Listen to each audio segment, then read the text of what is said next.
favourite view that I'm painting for you today. Top of Caukley Bank in the direction of Malton and of course Castle Howard. The markers that I'm actually making at the moment, these are done with a very simple shattered piece of graphite stick, and it's water soluble. Tonally mapping out on this Gemini series of paper, watercolour paper, from a company called Strathmore. Fallen in love with these fields. Season of thistles. Work out your tonal positions of where all the major trees are going to be. Even though this is a mixed media piece and you've got a lot of watercolour, heavy weight of the media on the surface is nothing to be frightened of, because it's water soluble, it will mix in and give us some beautiful ambient tones. So I'll save these pieces till the next painting. Every piece is useful. Switch to Progresso Aquarelle. Look for the little brush, it'll let you know that it's a water soluble pencil. Solid graphite all the way through, and you can see just the merest marks on the surface on this very, very soft pencil. This is called negative painting, where you can actually, or in this case negative drawing, we can work your shapes either side. Eye follows the direction of the stroke, so make sure that you are indicating the shapes of the land as you paint and draw.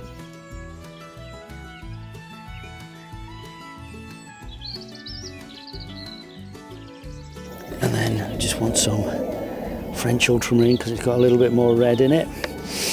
So let's put that over here. French ultramarine.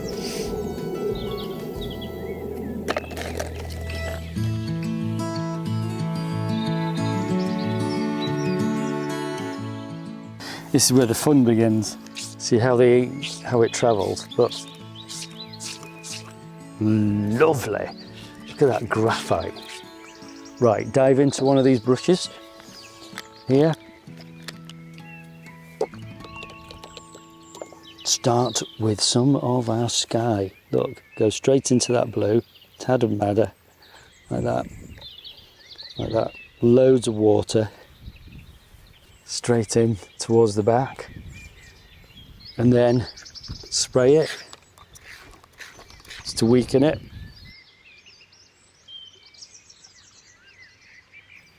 And again, might be a bit heavy, but I'm going to manipulate that.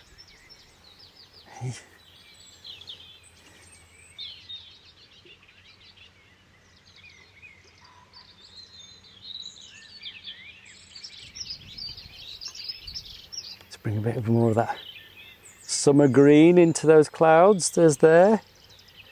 Very soft, gentle tints.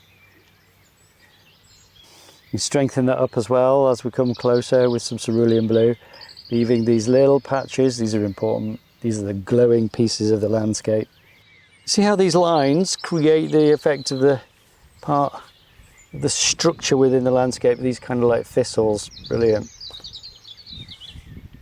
This is watercolour, but you can use it like ink. Big, strong colour tones. Bit weaker, bit of water in there. Heel down on the brush, press it through. Creates marks of description. Some purple in this landscape, purple being complementary to the yellow that's foundation. Right, you see how you get this wet in wet techniques. Lovely. You can already be mapping out as it's drying all the different subtle nuances. Draw with the brush, don't just paint with it. In vertical, hangs the paint in pools, and that gives you the effect of how the darker elements of the trees at the base sit there. This is where we start to introduce a little touch of green. Not just cold green now, but warmer greens. And that colour is dotted through there. Now just weaken the brush, weaken the colour, shake it out of the brush a bit. But here you can then go back into that environment at the back, and you can suddenly start to feel it glowing already. I've left this deliberately so we can work on that and get some glazing techniques across the top. Now once that colour's in, look for it elsewhere throughout the painting. Now I can see that colour in this field here. So when we're going to go with like big, straight, strong colour, it builds up the light that's on our fields and you get an interlink. Here we are. Yeah, that's pretty much our loaded brush now. Take this clip off so it's out of my way. Look at those lovely shapes that we can work with. And as it travels a bit further down, it goes slightly weaker. Layers. Think ahead when you paint.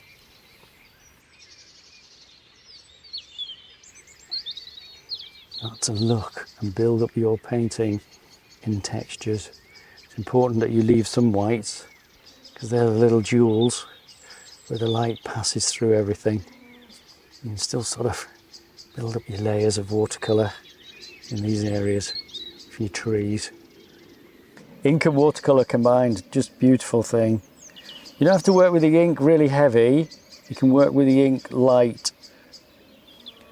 Gorgeous thing about ink is it stays put when you put it in. Keep standing back and looking at your work. So important. Let's get some more of this gorgeous ink in here.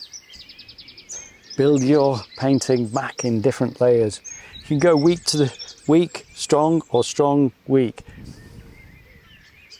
We have a limited time, of course. The morning light changes rapidly as opposed to that which happens in the afternoon. So, you know, I'm being get most of my colour notations down as quick as possible, as well as, you know, a detailed response. Get everything in, and then my recorded reference will be used later in the studio.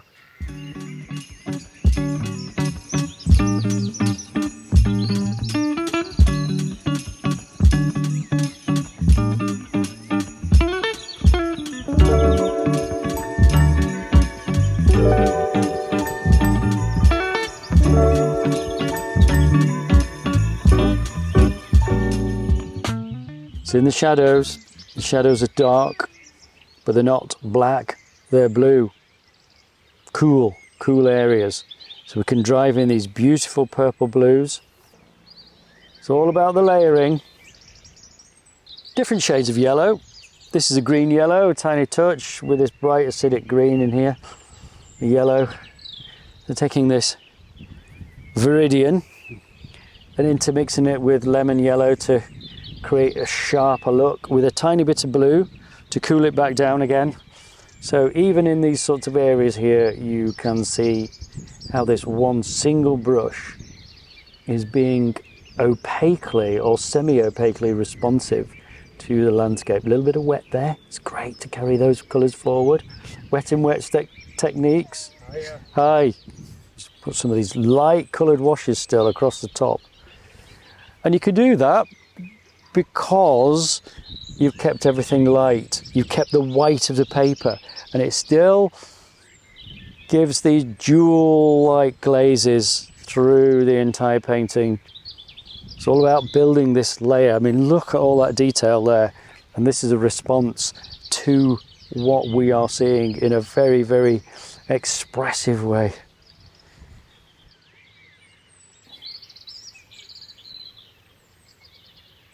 They sit on there beautifully, look at that.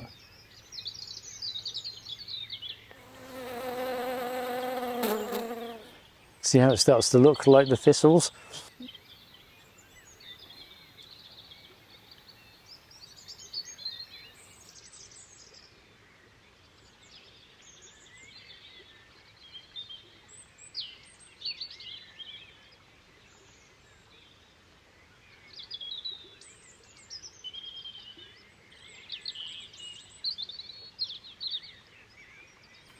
I'm going to add some white now, crack it, and then go straight onto here.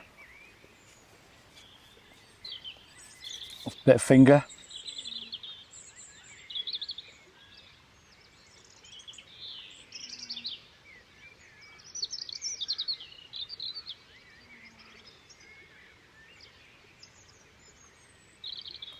And then scumbling, this is called scumbling. I'm just going to be working like this with it.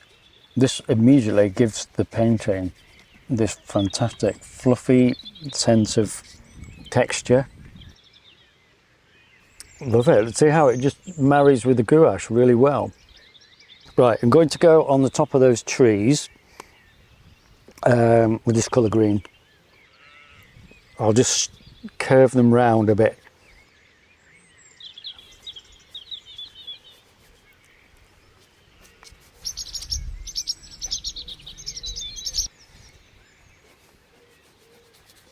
And I'm going to manipulate the colour a little. If you look at that, doesn't it jump? And then over here, there's loads of this. Then I'm going to manipulate that with a bit of darker green, this one. Oh, lovely, listen to the birdies.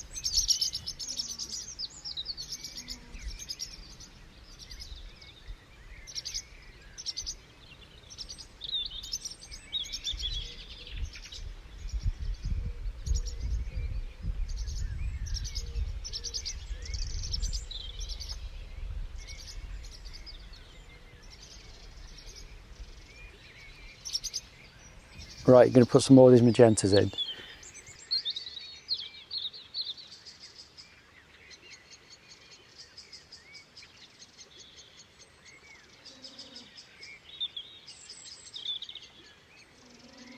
Well, I say that's getting pushing more to the afternoon light at the moment, and cloud is actually coming over. We've lost a lot of the glow really of the scene at the moment. So I've got the recordings, I've got the photographs, I've got the feel of actually being here, and we've got a great start. So I'm looking forward to taking this back to the studio and completing it there for you.